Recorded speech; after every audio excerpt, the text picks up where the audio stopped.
There is beauty in life, but it's just hard to perceive it that way sometimes. So I like to encourage people to like take a second look. What's up, everybody? It's your girl Symone Titania Major, and that's right, you're back for another episode of the Indie Seat. So yeah, it's been all day.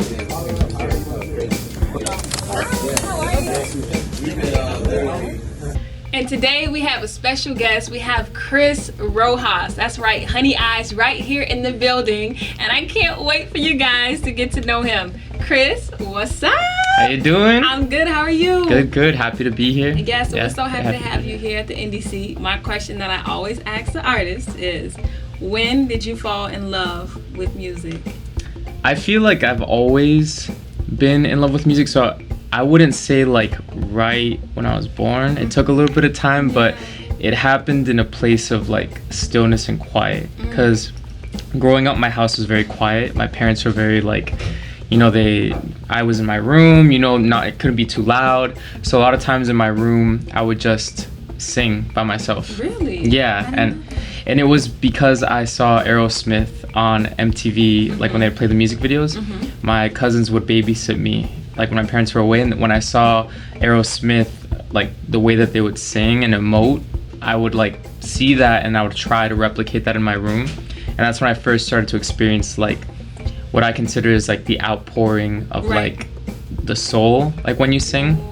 So it was like, I would say like when I was like 5 years old, around there, like 5 years old, when I saw like these powerhouse singers like just kind of like emoting so much emotion. Absolutely. So It's funny you say that, because when I listen to your music, I automatically think of pop soul. I don't know if that's a genre or not, but I'm like, wow, this is so soulful. But yeah, I could get up and dance to it. I could move to it. You know, it's very pop, but it's soulful. That's cool. So when you're writing your music, are you thinking, oh, this is going to be a pop song, or oh, this is going to be like a nice soft ballad? Like, what is your process? Take us behind your creative process. That's cool. I like those two words, like pop and soul, because those really do resonate with me. But I feel like first of all, it always starts with like a feeling. I'm a very emotional person, so that's why I feel like music just kind of like blended with me so well. But so I'll be going through something in my personal life. Sometimes I won't even know that I'm going through something. It's a feeling, and I'll sit down at the keyboard, and then once I start like singing out melodies with certain chords that connect with what I'm feeling, that's when the song will like take shape. So I won't really know until I'm kind of like in that process of just sitting at the piano, and I'll play a certain chord and it resonates with that particular feeling in that moment. So I think once I get the chords down and I have like a solid melody, that's when I'm like, ooh, like I want this to be like a funk pop song, or I want this to be more of like a ballad song. But it's always different. Sometimes there's times where I'll get a country song and I'll be like, oh, okay, cool. Country. So it's like, Being an actor and a musician and just a creator all around, when it comes time to like putting on shows or putting on a production or even making a music video, how is that process for you? Because that seems like it would be a lot of work. And so you're not only responsible for making the music, but now presenting it to the world. So when you're thinking about it that way, like what is your next step? Are you like, wow, do I need to perform this? Do I need a music video? What is that process? It's funny because I feel like a lot of times when I'm writing the song, like I've always felt like the song is informing me. Like I like to think of it as like I'm like a vessel, and a lot of times these songs are out in the open and they're trying to find a vessel to like portray whatever the song wants to speak to the world.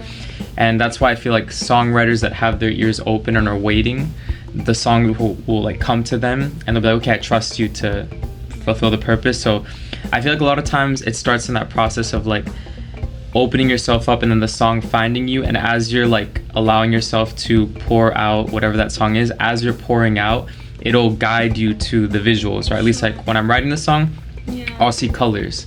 So like orange, yellow, like that was the color palette for my EP Honey Eyes. So it'll start with the colors, and then the lyrics of the songs will then direct you to like visuals that you can use for the video or ideas for like live performances. But I feel like you work hard to record, to write, you know, that whole process to pour out. But then once you finally like have that and you get to take it to the next step of like performing in front of people, then the project takes on like a whole other like life where you can incorporate like ideas that maybe you couldn't tell fully in the song, but now you can like tell through like the live performance. Wow. Sometimes when you finally get to perform the song live, that's when you'll finally understand like the full purpose of the song, even though you thought you knew it when you were like writing it and then the music video. But it's really not until like you know, sometimes even when you like talk to somebody like now, like in an interview, it doesn't even fully like present itself. But and when you are presenting your music, do you have a specific message that you want your audience to pick up on with everything included, like with the music, with the performance, with the colors, you know, with the movement, things like that? Is there a specific message all around? Like, do you have a Chris Rojas mission or anything like that? I would say that like my mission statement as an artist is the song Honey Eyes, which is the title track of the EP. I feel like that's like one of those songs that like I've always wanted to express that to the world, but you're growing up and you're going through things, so like you don't have the right words. And I feel like with that song, it's one of those moments where like it kind of poured out, and when I read the lyrics back, I was like, oh, it was for me at first, like to like help encourage myself. But I guess like the mission statement for me in my music is to like kind of help highlight the beauty in all situations, and not in a way that comes off as kind of like fake optimism or anything. For me, it's more like based on faith, which I feel like is like a very big word, but in the way that I've always experienced it is like, you know, believing in things even when things don't look a certain way, and not having to trick yourself and being like everything's fine, like everything's okay. It's like acknowledging the hardships and the struggles and the stuff that hurts, and yet taking all of that, owning it, and yet still choosing to lift your chin and like find beauty, because there is beauty in life, but it's just hard to perceive it that way sometimes. So I just like to encourage people. I like to encourage people to like take a second look, because I feel like a lot of times in my life I thought that like everything was crumbling, and if it wasn't for that friend or somebody that told me like, what about just looking at it this way one more time. As a fan and as a listener, I can feel that in your music. I can feel that you're encouraging us, that you're teaching us, that you're letting us know that it's okay to mess up, like I just did. Like it's okay to mess up, but to continue to push forward. Do you have a favorite project that you've worked on? Is Honey Eyes your favorite project? Honey Eyes is definitely my favorite. Like writing the song, getting to work with producers to help produce it, getting to do the music video, that was great. And I just feel like that's the most current I guess piece of work that I've like worked on that resonates the most with me, and that I just kind of want to like keep like pushing out into the world for now. But yeah, that's my favorite so far for sure. But as an independent artist, do you have a specific goal that you want to reach? Do you want to maybe be performing somewhere on the Grammys, or do you want to go on a world tour, or do you want to keep it right here, quaint and small, with Miami's indie scene? I would say that I would definitely want to travel with music whenever that's, you know, possible and stuff. But I would definitely want to travel. I would want to visit different places of the world while getting to perform music in front of people that I've never met before, that I can like continue to spread whatever the message of the album is at that time, or the songs that I'm writing. So traveling, writing for other artists too. Like I write songs all the time from like things that people tell me, like friends of mine that'll just vent about their life. Really? And I'll just sit at the keyboard and I'll like write songs about love, even though I'm not currently like in love at the moment. It's just from the perspective of like a friend. I just had my first writing session yesterday with a client, where I got to like ask questions and like use a journal, like jot down words that he would tell me, because he wanted to write a song for his girlfriend. So he called me up to sit down with him. So that was really cool. It was something I've always wanted to do.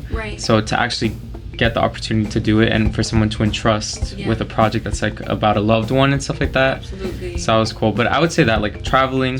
And writing for other people as well would be really cool for me too. I love that. And I think that's a pure talent too, is to be able to write for other people. Where's one of the places that you want to travel, like to perform? Like what would you say is your ideal place to perform at? I've always had this dream of, my family's from Chile. There's a festival that they have there called Viña del Mar, and they get like a lot of like South American artists or artists from all around the world to go to the stage in Chile.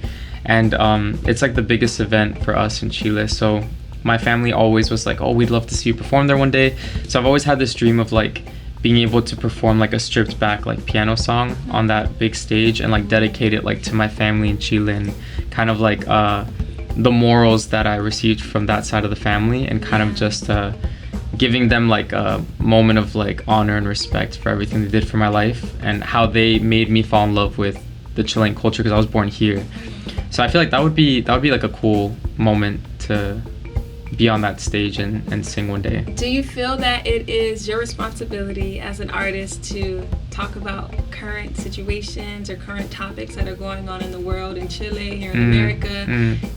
Do you feel that it's your responsibility, and do you take that on?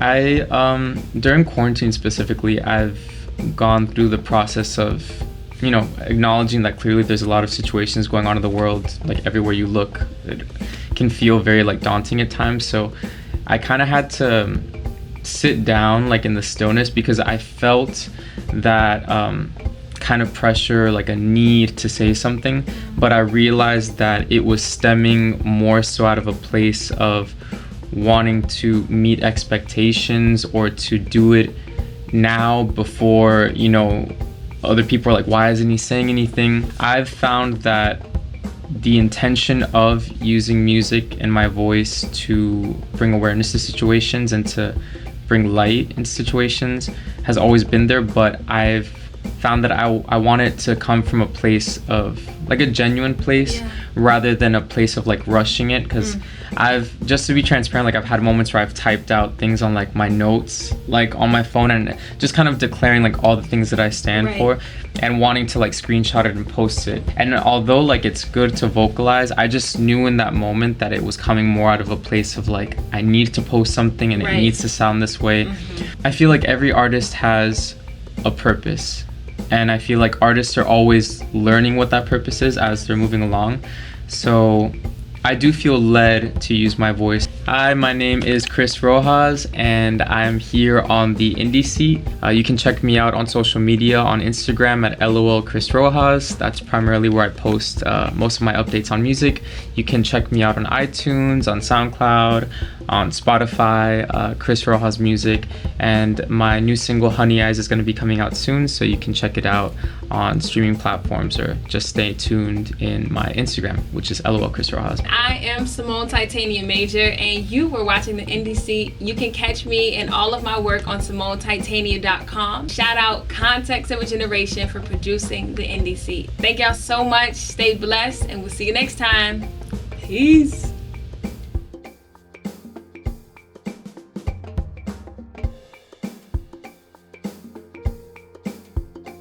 So that was the Indie Seat. If you like what you saw and you want to be a partner, or if you want to collaborate with us, even if you're an artist and you want to submit your work, check out our website, contextofageneration.org, or go ahead and submit an email to us at submit@contextofageneration.org. And for all the artists, make sure you put your name, your social media handles, and attach some of your work as well. And for those who are interested in being a partner or collaborating, please email us, and we would love to reach back out. Peace. That was the Indie Seat. Thank you.